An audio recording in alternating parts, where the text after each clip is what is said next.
भगवान राम के चिंतन में भरत जी महाराज परम दुखी पार्थिव शरीर का संपूर्ण क्रियाकलाप किया है। यहाँ पर संपूर्ण क्रिया करने के बाद गुरुदेव के पास गए हैं और कहा, हे गुरुदेव, आप तैयारी कीजिए कि हम भगवान राम को अपने बड़े भ्राता को लेने के लिए वन की ओर जाएंगे। संपूर्ण त्रयोदशी संस्कार गुरुदेव ने कराए। भरत जी के माध्यम से गुरुदेव के द्वारा सभा बुलाई गई। गुरुदेव भरत जी को ढांढस बना रहे हैं, समझा रहे हैं, हे भरत, तुम्हारे भैया तुम्हें राज्य सौंप कर गए हैं, अब तुम्हें ही ये सब कुछ संभालना है। रघुकुल रीत सदा चली आई, प्राण जाए पर वचन न जाए। इस परंपरा का तुम्हें पालन करना है, अपनी माताओं का ख्याल रखना है। उनकी ओर जरा देखो भरत, धीरे धारण करो, सहनशीलता अपने जीवन में लाओ भरत। सौंपे हु राज राम के आए, सेवा करहूं स्नेह सुहाए। नहीं गुरुदेव, ये राज्य तो मेरे भैया का है और वही संभालेंगे, हम तो उनके सेवक हैं, उनके दास हैं। जितने शीघ्र हो सके ये राज्य हम उनको सौंपना चाहते हैं, उनका ही राज तिलक होगा गुरुदेव।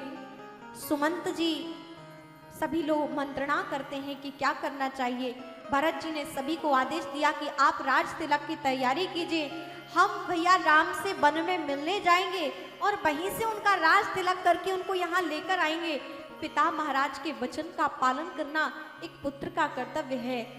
चक्रवर्ती महाराज दशरथ जी चाहते थे कि भगवान राम का, उनके बड़े पुत्र का राज तिलक हो, तो यही होगा।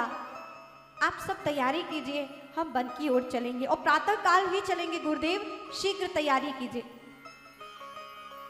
और यहाँ पर सुमंत जी भरत से कहते हैं, कीजिए गुरु आयसु अवसी, कहाई सचिव कर जोर। रघुपति आए उचित जस, तस तव करब बहु। सुमंत जी कहते हैं, महाराज भरत जी, अभी आप ही सिंहासन पर बैठिए, आप ही इस सिंहासन से राज्य कीजिए, हम आपके सहयोगी हैं। और जब राम जी आए, आपका देने का मन करे तो उन्हें राज दे दीजिएगा, नहीं तो आप राज्य कीजिएगा। ये जब बात भरत जी ने सुनी तो उन्हें डंक की भांति कान में ये शब्द प्रवेश किए।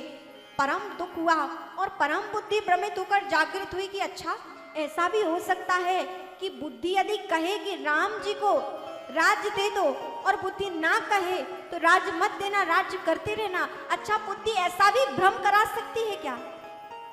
क्योंकि जीव को लेने में तो अच्छा लगता है, पर जब देने की बारी आती है तो उससे दिया नहीं जाता है, देने के भाव में उसको पीड़ा होती है।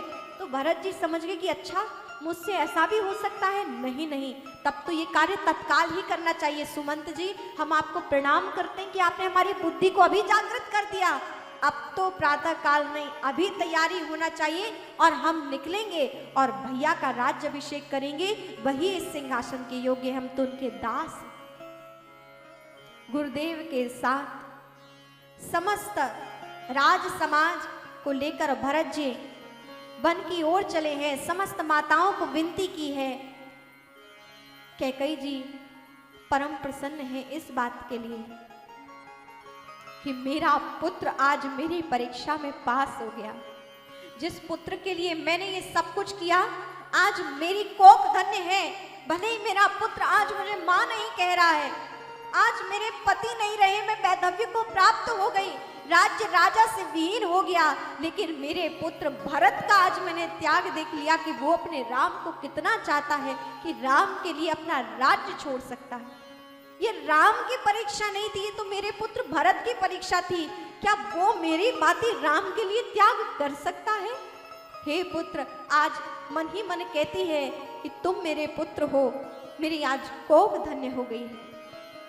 जानती हैं कि भरत जी उन्हें मां नहीं कह रहे हैं, लेकिन जानती ये भी है कि मेरे पुत्र ने राज्य का मोह नहीं किया, धन का मोह नहीं किया, अपने राम को चाहा है, राम की कामना की है। और कहते हैं भरत जी महाराज तीनों माताओं को आदेश देते हैं, जाओ सुमंत जी, महारानी कैकेयी से भी कह देना कि हम प्रातः काल वन को जा रहे हैं, यदि चलने की इच्छा हो तो चलें, और राज के ही भोग यदि प्रिय हैं तो वो यहीं भी रह सकती हैं। भरत जी के ये शब्द सुनकर महारानी को दुख हुआ, कैकेयी जी अगाध दुख में है।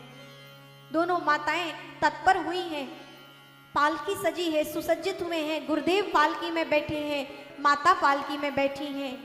समस्त सुमंत आदि मंत्रीगण सभी भगवान राम के लिए राज्याभिषेक की, राज तिलक की समस्त सामग्री को लेकर पहुंचे हैं और कहते हैं वन की ओर चल पड़े हैं। गुरुदेव के आदेश से भरत जी चित्रकूट पहुंचे हैं और चित्रकूट में भगवान राम से भरत जी का मिलाप हुआ है।